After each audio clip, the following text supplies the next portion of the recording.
С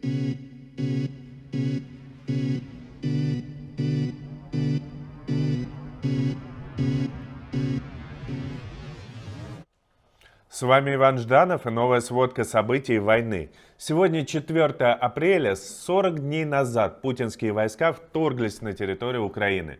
Сегодня мы поговорим о массовом отступлении российских частей и международной реакции. Но главное, о чем нужно сказать, это произошедшее в Буче. Давайте говорить прямо. Путинские войска и силовики устроили резню мирного населения. Людей связывали и расстреливали в затылок, убивали прямо на улицах, просто так. Если у кого-то еще были сомнения, что Россия превратилась в фашистское государство, настоящее такое, с массовыми расстрелами, то теперь этих сомнений не должно быть. Это происходит не где-то в прошлом веке, происходит сейчас, сегодня. CIT начали расследование резни в Буче. Они собирают все данные о военных, которые находились в этом районе.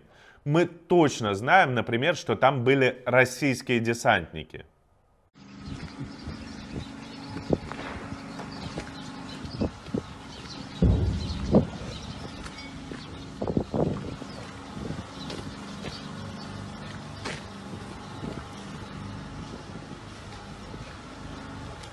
На этом видео боевые машины десанта и бронетранспортеры «Ракушка», которые используют именно ВДВ. Кроме того, сами же российские СМИ писали, что зачистку в Буче проводит подразделение морской пехоты. Кроме того, по сообщениям очевидцев мы уже знаем, что расстрелы мирных людей проводили части Росгвардии, а именно кадыровцы. Вот на этом ужасном фото мужчины, которых заподозрили в связи с АТО и теробороной. Их вывели и связанными расстреляли. Все это рассказал очевидец. Мы еще вернемся к событиям в Буче. А сейчас давайте я расскажу вам про военные действия. Российские войска отступают. Не только от Киева, но и по всему Северо-Восточному фронту. На общей карте мы видим, что освобождается вся Украина севернее Сум. Пока нет подтверждения полного отхода захватчиков из районов севернее Чернигова и от Конотопа. Но по общему масштабу движения понятно, что в ближайшее время российские части полностью оставят этот район. У них нет никаких опорных пунктов здесь. Однако точно не будут уходить из-под Харькова. Хотя теперь, имея неприкрытый фланг со стороны Сум, окружить город будет сложно. А главное событие готовится на Восточном фронте. Здесь российская армия планирует наступление по двум направлениям со стороны Изюма с севера и из района Гуляйполя с юга. ВСУ продолжает удерживать позиции в районе Славянска и Северодонецке. Бои зарубежные продолжаются. Идут бои за Попасную. У нас есть кадры того, как сейчас выглядит город.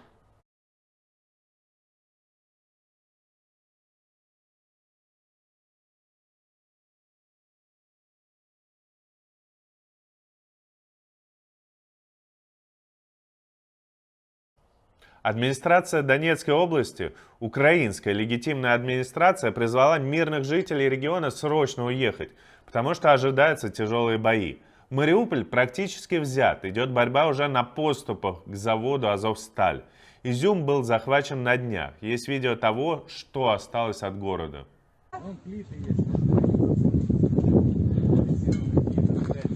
Вот так вот. И вот мой подъезд. Школа, то, что осталось. Ну, а это, конечно, да. Все эксперты сходятся во мнении, что наступление скоро начнется. Насколько скоро? Вероятно, речь идет о ближайших 2 неделях. И очень хочется, чтобы за это время международное сообщество отправило в Украину как можно больше оружия. Войну можно побеждать, только имея хорошее оружие. И оно нужно Украине. Тем более, что иностранное оружие реально помогает украинцам. Нельзя не отметить, что они довольно успешно борются не только с простыми танками и БМП, но и вот, например, сбили истребитель Су-35 под Изюмом. По сути, самый современный российский истребитель. Вот что делает ПВО, которое, по мнению России, полностью уничтожено. Или вот поврежденный и захваченный ТОС. Вот он стрелял в районе Изюма, а вот уже не стреляет. Установка повреждена, а экипаж, похоже, сбежал. Но, конечно, несмотря на продолжающиеся бои и потери среди военных в последние дни, все внимание приковано к убийствам мирных жителей. И конкретно возвращаемся к резне в Буче. Из пригорода Киева в конце прошлой недели отошли российские войска. Вошедшая украинская армия и полиция обнаружила в разрушенном городе сотни человеческих тел, лежащих прямо на улице. Затем были найдены братские могилы, в которых лежали тела со связанными руками и простреленными затылками. Все это ужасно напоминает кадры расстрелов нацистами мирных жителей оккупированных территорий. Только теперь вместо нацистов российская армия. Есть кадры из подвала, где расстреливали людей. На них очень тяжело смотреть, но молчать, не показывать мы не можем. В одному приміщенні окупанти влаштували собі казарму. В сусідньому ж розстрілювали мирних мешканців. Їхні тіла і досі тут. Вот это колено, свои колено. Это Смельников. Сначала колено прострелили. Видишь, что с колена? Зв'язали руки, поставили на коліна до стіни. Постріл в голову. І все. Людини більше немає. Генпрокурор Украины Ирина Венедиктова сообщила об обнаружении более 410 тел мирных жителей в Киевской области.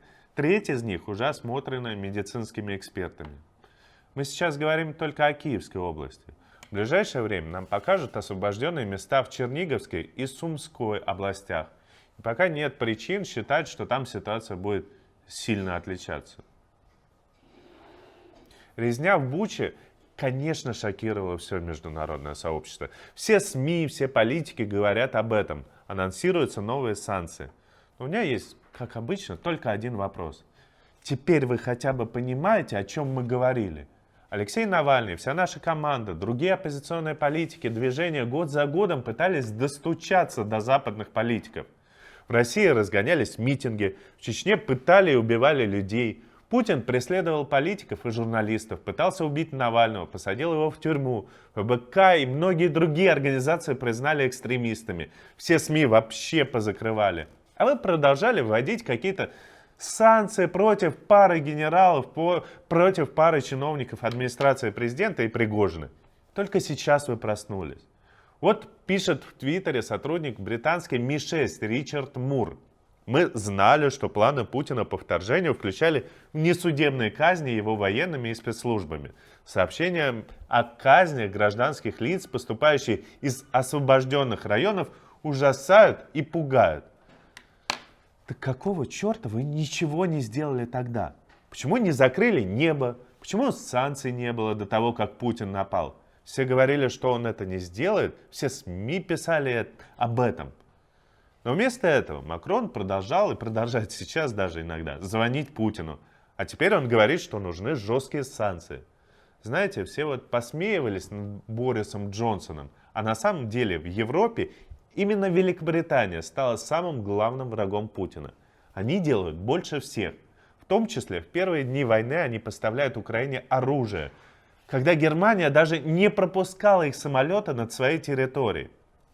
Да, конечно, теперь все требуют суда над Путиным. Об этом говорит и бывший прокурор трибуналов ООН по Югославии и Руанде Карло Дель Понте. Но все эти меры запаздывают. И правильно Зеленский пригласил Меркель и Саркози приехать в Бучу, чтобы посмотреть, к чему приводит 14 лет уступок Путину. Так и есть, он совершенно прав. Главное, что хочется сказать всему миру: не допустите повторения 1939 года, когда сначала вся Европа позволила Гитлеру собрать армию, потом захватить Чехословакию и вторгнуться в Польшу. Запад каждый раз проигрывает и опаздывает. И за эти опоздания приходится платить каждый раз цену все выше, выше и выше. И эти заявления нафиг никому не нужны. Прямо сейчас весь мир должен пересилить свой страх перед Путиным и, наконец, действовать. Вам было недостаточно бомбардировок Харькова, Мариуполя, Киева, Бородянки. Теперь есть Буча. А сколько еще военных преступлений, о которых мы не знаем? Что сейчас происходит на оккупированных территориях прямо в эти минуты? Это нужно остановить прямо сейчас, как можно скорее. Ну и просто людей, просто россиян это касается. Невозможно отмалчиваться, отсидеться, сказать, что меня это не касается. Высказаться еще есть время. Если вы военный, еще не поехали в Украину, еще не испачкали свои руки в крови, не совершили преступление, еще есть время отказаться от этого. Но оно уходит. И, конечно, действовать должны все мы. Те, кто смотрит это видео, стоит начать с того, что стоит рассказывать всем правду о том, что творят ублюдки в российской военной форме. Я знаю, что в России есть некоторое сообщество десантников, еще с Афгана. Вот скажите, те, кто прошел Чечню, кто помнит гибель 6-й Псковской роты, вы согласны с тем, что творят российские десантники сейчас в Украине?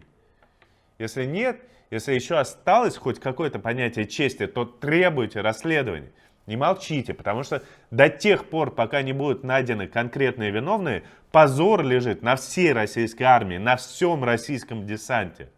Для России, для всего мира российский солдат сейчас это убийца, это как эсэсовец, сжигающий деревни, насилующих женщин и расстреливающих связанных людей. Распространите это видео, потому что об этом ужасе должны узнать все. Не забудьте, на нашем канале также проходят вечерние ежедневные стримы в 19 часов. И напоследок мы покажем вам еще одно видео из Бучи, где украинские военные показывают места, где шли особенно тяжелые бои. Я не военный человек, но я не могу до конца осознать, почему эти дегенераты вообще так поступили. То есть они заехали на узкую улицу бронетехникой, и их здесь просто всех размолотили. Но я даже, насколько я плохо понимаю в военном деле, но даже я знаю, что так делать нельзя. То есть в Грозном в 95-м году российскую армию уничтожили именно так. Они вот зашли колоннами бронетехники и их расстреляли. И они, зная это, то есть имея такой опыт уже, они сделали то же самое в Буче, и получился тот же самый результат. Просто как назвать этих людей, как назвать их командиров. И самое потрясающее, что в России никто не задается этим вопросом, до какого хрена вообще. Они погнали на убой своих солдат, убили наших людей, убили своих людей. Ради чего? За что это все? Зачем они это сделали? Никто не задается вопросом. Здесь же погубили кучу русских. Просто так. А в России всем насрать. Вон, смотрите. Ничего не осталось. Прям поразрывало просто. То есть здесь от техники месиво. А людей просто в пыль. Ну, как бы нету тел. Тел не собрать.